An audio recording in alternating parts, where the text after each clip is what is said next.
80% of tail gunners never finished their tours. 25 missions, that was the requirement. Complete 25 bombing runs over Germany, and you could go home. But for tail gunners on B-17, Flying Fortresses and B-24 Liberators, those 25 missions were a statistical impossibility. Most were shot down by Mission 15. The tail gunner sat alone, isolated in a cramped plexiglas bubble at the rear of the aircraft. When German fighters attacked, they came from behind. 6 o'clock, directly at the tail gunner. This is the story of the most dangerous position in the most dangerous job of World War II. January 1943. The United States Army Air Forces launched a strategic bombing campaign against Nazi Germany.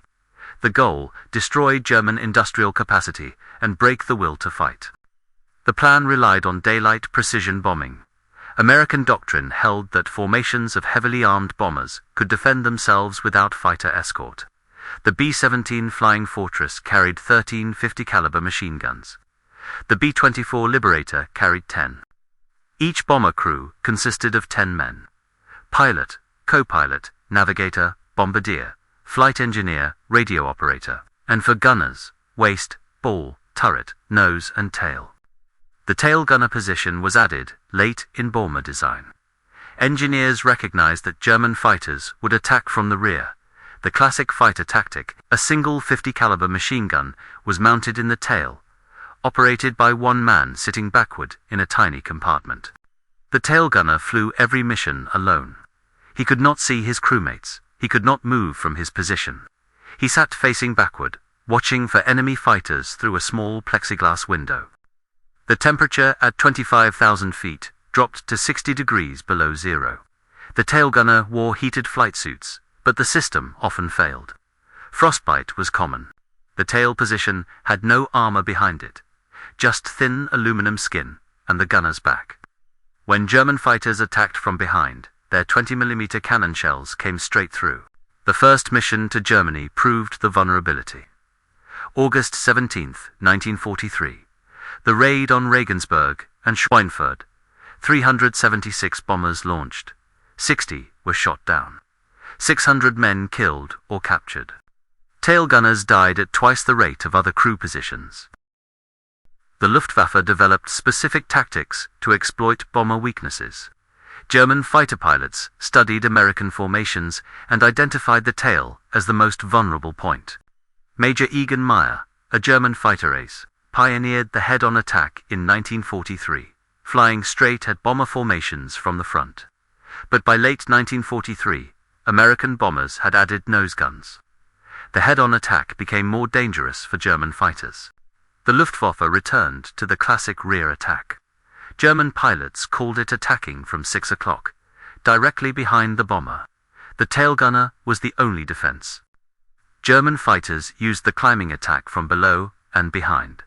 A Messerschmitt Bf 109, or Focke-Wulf 190, would dive below the bomber formation, then climb rapidly from behind and below.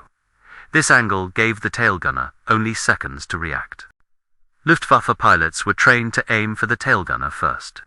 Kill the tail gunner, and the bomber's rear defense was eliminated. Then the fighter could close in and destroy the aircraft at leisure. German squadron records document this tactic. In a 1944 interrogation report archived in the National Archives, a captured Luftwaffe pilot stated, "We always tried to hit the tail gunner on the first pass. Once he was dead, the bomber could not defend itself from behind." The tail gunner faced another deadly problem: cold. At altitude, the temperature made normal reaction time impossible. Fingers went numb, eyes watered and froze. The tail gunner's hands, even in heated gloves, lost dexterity after 2 hours at altitude. When a German fighter appeared at 6 o'clock, the tail gunner had perhaps 3 seconds to swing his gun, aim, and fire. 3 seconds with frozen hands and impaired vision. Most never got a shot off. The United States Army Air Forces tracked crew survival statistics with brutal precision. The data was classified during the war, released only decades later. 25 missions constituted a combat tour. Complete 25 missions, and a crewman could return home or accept a staff position. This policy was established in 1943 to maintain morale. The statistics revealed a grim reality. For bomber crews flying missions over Germany from 1943 to 1944, the average loss rate per mission was 6%. 6% sounds small, but compound that over 25 missions and the mathematics become fatal. A 6% loss rate per mission means that only 24% of crews would complete a full tour. 76% would be shot down, killed, or captured. Tail gunners had it worse. Their loss rate was estimated at 8 to 10% per mission, significantly higher than the crew average. At an 8% loss rate per mission, only 11% of tail gunners would complete 25 missions. 89% would be casualties. The 8th Air Force, based in England, bore the brunt of the strategic bombing campaign. From 1943 to 1945, the 8th Air Force flew over 350,000 sorties. 26,000 aircraft were lost. Bomber crew casualties exceeded 54,000, killed, wounded, or captured. The 8th Air Force suffered more casualties than the entire United States Marine Corps in the Pacific. Tail gunners represented 10% of bomber crews, but accounted for 15% of crew fatalities. The position had the highest mortality rate of any crew station. Even ball turret gunners, trapped in a plexiglass sphere under the bomber with no parachute, had lower casualty rates than tail gunners. The ball turret gunner could at least see attacks coming from below. The tail gunner faced attacks from behind and could not maneuver. By 1944, the Army Air Forces recognized the problem but had no solution. The tail gun was essential. Someone had to man it. Volunteers were not required. Crew positions were assigned. Tail gunners knew the statistics. They flew anyway. Staff Sergeant Benjamin Franklin Warmer Jr. served as a tail gunner with the 384th Bomb Group, based at Grafton Underwood, England. Warmer flew his first mission on March 6, 1944, a raid on Berlin. The formation encountered heavy fighter opposition. 3 bombers from his group were shot down. Warmer's aircraft took damage but returned. He completed 5 missions in March 1944. Each mission, German fighters attacked from behind. Warmer fired thousands of rounds but could not confirm any kills. Fighter combat happened too fast for certainty. On April 11, 1944, Warmer flew his 8th mission, a raid on the Focke-Wulf aircraft factory at Oschersleben. His bomber, Liberty Bell, was attacked by 6 German fighters. A Focke-Wulf 190 made a climbing attack from behind. Warmer engaged with his .50 caliber gun. The fighter fired 20mm cannon. A shell struck the tail section 18 inches from Warmer's position. Shrapnel penetrated his flight suit and lodged in his back and legs. The plexiglass canopy shattered. Wind speed at 25,000 feet, 200 miles per hour. Temperature 60 below zero. Warmer continued firing. He shot down the attacking fighter, confirmed by other crew members. It was his first kill. The Liberty Bell made it back to England. Warmer was evacuated to a field hospital. Shrapnel wounds, severe frostbite on his face and hands, and internal injuries. He survived. He never flew another mission. 8 missions out of 20. Warmer received the Distinguished Flying Cross and the Purple Heart. The citation noted his actions. Despite severe wounds and extreme cold, he continued to defend his aircraft and destroyed an enemy fighter. After the war, Warmer returned to Pennsylvania. He worked as a machinist for 40 years. In a 1988 interview archived at the Veterans History Project, he said, "I knew most tail gunners didn't make it. You just didn't think about it. You did your job." He died in 2003, at age 81. One of the survivors. A typical mission over Germany lasted 8 to 10 hours. Bombers climbed to altitude over England, formed up in combat boxes of 18 to 36 aircraft, and flew across the English Channel. German radar detected the formations immediately. Luftwaffe fighters scrambled from bases across occupied Europe. The bombers penetrated German airspace without fighter escort. American P-47 Thunderbolts had the range to reach only the border. P-51 Mustangs with drop tanks didn't arrive in numbers until early 1944. The tail gunner sat backward in his compartment for the entire mission. He watched the sky behind the bomber, scanning constantly for enemy fighters. German fighters appeared as dots on the horizon. The tail gunner alerted the crew over the intercom. Fighters, 6 o'clock high. Then he waited. The fighters closed rapidly. At 500 yards, the tail gunner opened fire, short bursts to conserve ammunition. 50 caliber tracers arced out behind the bomber. The German fighter opened fire at 300 yards. 20mm cannon shells and 30mm machine gun bullets converged on the tail section. The plexiglas canopy offered no protection. If the tail gunner hit the fighter, it might break off. If he missed, the fighter closed to point-blank range and fired until the bomber's tail disintegrated. Combat lasted seconds. A single fighter pass might take 10 seconds from first contact to disengagement.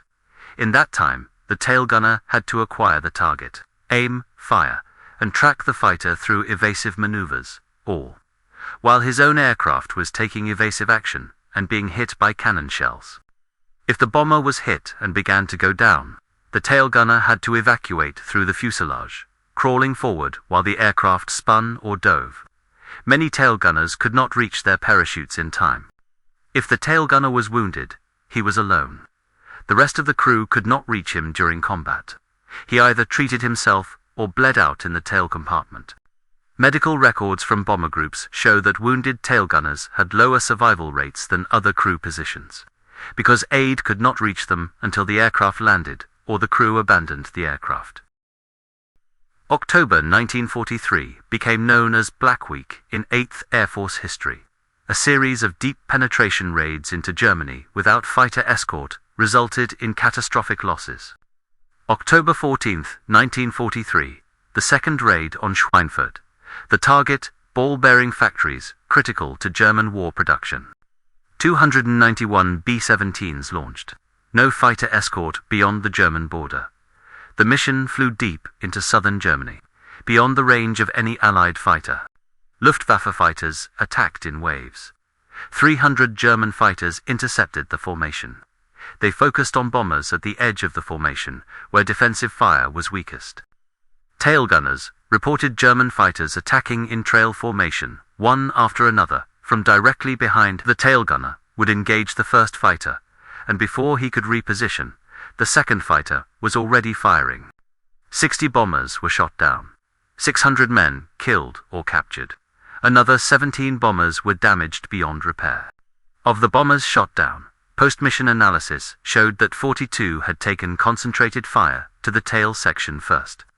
German fighters had eliminated the tail gunner, then closed for the kill. The Schweinfurt raid proved that unescorted daylight bombing was unsustainable. Loss rates of 20% could not be maintained. The 8th Air Force temporarily suspended deep penetration missions. Bomber crew morale collapsed. Tail gunners, already facing the worst odds, now knew that their position made them priority targets. Requests for transfers out of tail gunner positions increased. None were granted. The position had to be filled. The solution came in early 1944. The P-51 Mustang with drop tanks. The Mustang could escort bombers all the way to Berlin and back. German fighter losses increased dramatically. Bomber losses decreased. But even with fighter escort, tail gunners remained the most vulnerable crew position. German fighters that penetrated the escort screen still attacked from behind. Temperature at bomber altitude killed as effectively as German fighters. B-17s and B-25s flew at 25,000 to 30,000 feet above the effective range of most German anti-aircraft guns. At that altitude, the temperature dropped to 40 to 60 degrees below 0 Fahrenheit. Bomber crews wore heated flight suits, electrically heated wires woven into the fabric, powered by the aircraft's electrical system. The system was unreliable. Wires broke, connections failed, power fluctuated. The tail gunner's position was the coldest in the aircraft. The tail compartment had minimal insulation. Wind entered through gaps in the plexiglas canopy. The gunner sat directly in the airstream. Medical records from the 8th Air Force document thousands of frostbite cases among bomber crews. Tail gunners accounted for 30% of severe frostbite cases, disproportionate to their numbers. Frostbite affected combat effectiveness. Frozen fingers could not pull triggers quickly. Frozen faces, impaired vision, eyes watered, and tears froze on cheeks.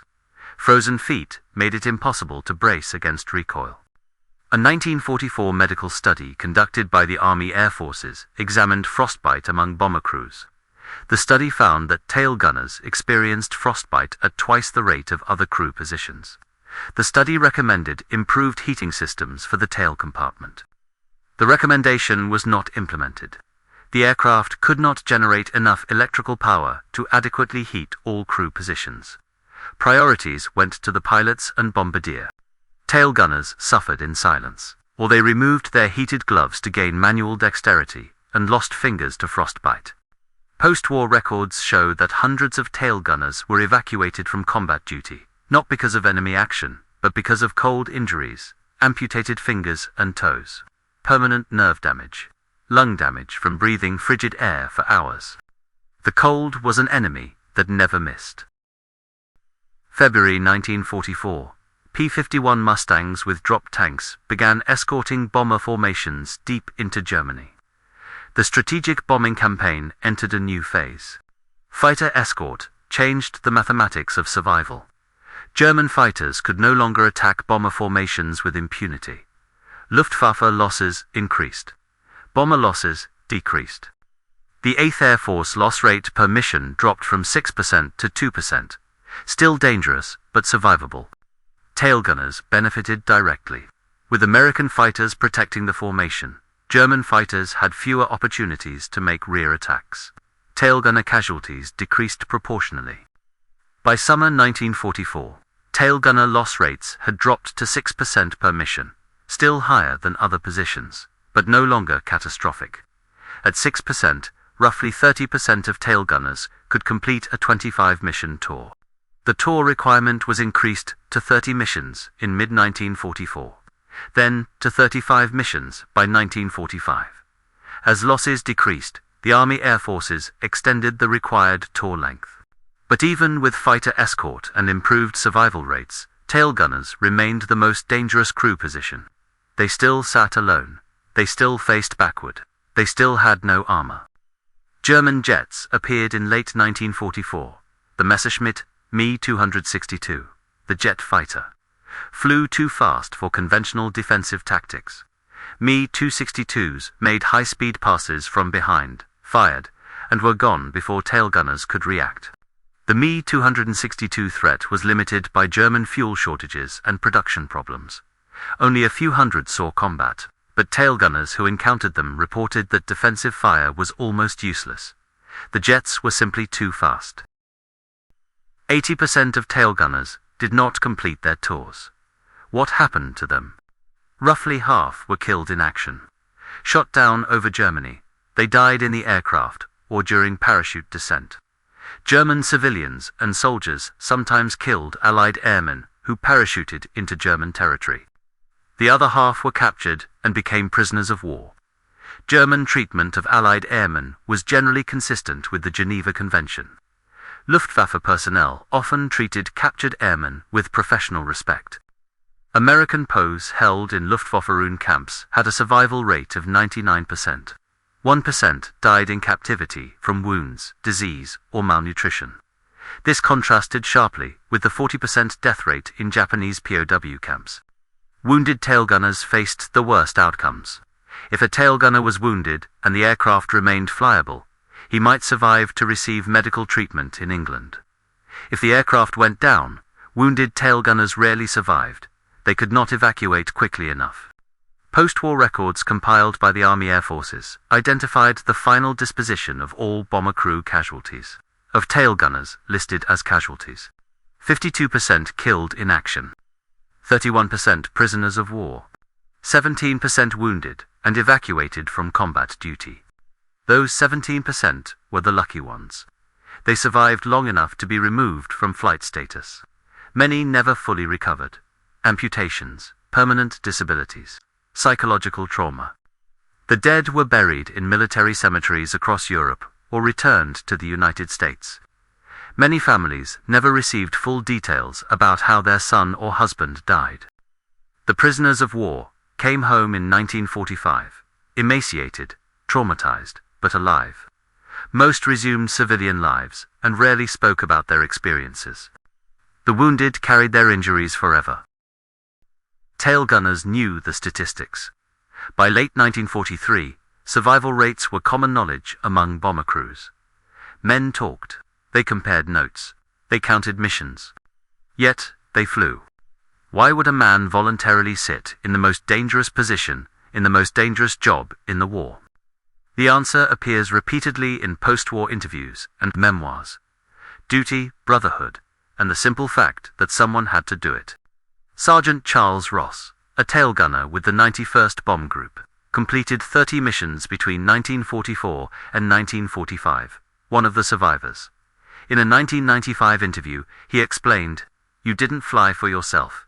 You flew for the guy next to you. The crew depended on you. If you didn't protect the tail, the whole crew could die. That's what kept you going." Bomber crews developed intense bonds. 10 men flying together, mission after mission, knowing that any mission might be the last. The tail gunner might be isolated physically, but he was part of the crew emotionally. Crew members looked after each other. If a tail gunner's heating system failed, the crew would abort the mission if possible. If a tail gunner was wounded, the crew did everything possible to bring him home. Post-war reunions of bomber groups drew thousands of veterans. Tail gunners who survived sought out their former crew members. They remained friends for life. The brotherhood sustained them through the terror. Tail gunners received little public recognition during the war. Bomber crews in general were overshadowed by fighter pilots, the glamorous aces who shot down German planes and returned safely. After the war, tail gunners returned to civilian life. They worked ordinary jobs. They raised families. Most did not discuss their service. The memories were too painful. Recognition came slowly. In the 1980s and 1990s, historians began examining bomber crew casualties in detail. The statistics revealed what veterans had always known. Tail gunners had the most dangerous job in the 8th Air Force. Museums dedicated to the 8th Air Force opened in England and the United States. Tail gunner positions from restored B-17s were displayed. Visitors could see how cramped and exposed the position was. Veterans organizations began honoring tail gunners specifically. The 8th Air Force Historical Society established awards recognizing tail gunner service. Reunions included special recognition for tail gunners who survived. But by then, most were elderly. By 2000, the majority of World War II tail gunners had died. The youngest were in their mid-70s. Today, fewer than 1% of World War II veterans remain alive. The tail gunners are nearly gone. Their story survives in archives, memoirs, and the restored bombers that still fly at air shows.